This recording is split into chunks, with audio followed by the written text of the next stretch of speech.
সালামু আলাইকুম রহমতুল্লাহ। সবাইকে পবিত্র মাহে রমজানের শুভেচ্ছা জানাচ্ছি। রহমত মাগফিরাত নাজাতের মাস পবিত্র মাহে রমজান, কোরআন নাজিলের মাস পবিত্র মাহে রমজান, সদকা জারিয়া করার মাস পবিত্র মাহে রমজান। তো আমরা দেখতে পাচ্ছি ক্যাম্পাসের মধ্যে ভালো কাজের প্রতিযোগিতা হচ্ছে।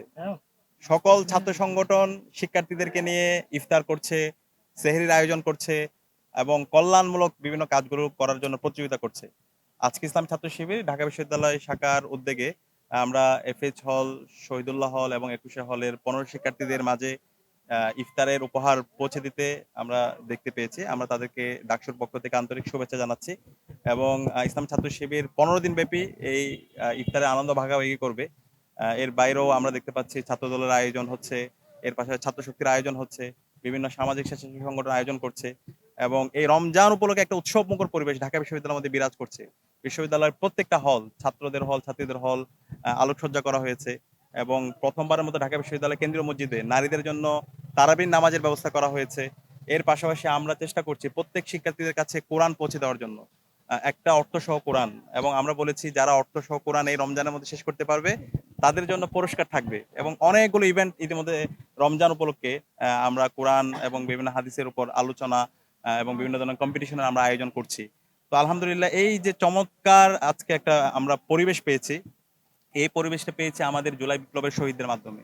সে কারণে আমরা যেন আমাদের প্রত্যেকটা সেহরিতে, ইফতারিতে, কিয়ামুল লাইলে, তারাবির নামাজের পরে আমরা যে দোয়াগুলো করি সেই দোয়াতে অবশ্যই যেন আমাদের শহীদ আবু সাইদ, শহীদ ওয়াসিম, শহীদ আলী রায়হান, শহীদ শান্ত এবং জুলাই বিপ্লবের যে 2000 শহীদ হয়েছে তাদের নামগুলো যেন থাকে সবসময় এবং শহীদ উসমান হাদির নাম যেন থাকে। কারণ এই তাদের যে আজাদির লড়াই, তাদের যে স্যাক্রিফাইস, এর মাধ্যমে কিন্তু আজকে আমরা একটা গণতান্ত্রিক বাংলাদেশ পেয়েছি। আজকে যে চমৎকার একটা ক্যাম্পাস আমরা পেয়েছি।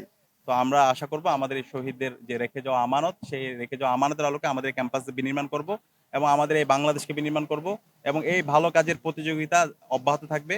আমি ছাত্র শিবির ঢাকা বিশ্ববিদ্যালয়কে শাখাকে ধন্যবাদ জানাচ্ছি। তারা গত বছর এবং এই বছরও শিক্ষার্থীদেরকে নিয়ে প্রতিদিনেই 2000 উপরে অধিক শিক্ষার্থীদেরকে নিয়ে তারা ইফতারের আনন্দ ভাগাভাগি করছে এবং আমরা এই ধরনের ইফতারের আয়োজনটা অনেক মিস করি যারা ক্যাম্পাসে থাকি। এবং শুধুমাত্র এই ধরনের ইফতার বিতরণ করছে না, একই সাথে মাদুর পেতে ইফতারের আয়োজন করা হচ্ছে, যেখানে শিক্ষার্থীরা যে বাড়িতে আমরা যখন থাকি আমাদের আব্বু আম্মুদের সাথে, আমাদের ভাই বোনদের সাথে একসাথে বসে ইফতার করা, সেই ইফতারের আনন্দটা আমরা ক্যাম্পাসে এখন আমরা শিক্ষার্থীদেরকে নিয়ে ইসলাম ছাত্র শিবির আয়োজন করছে।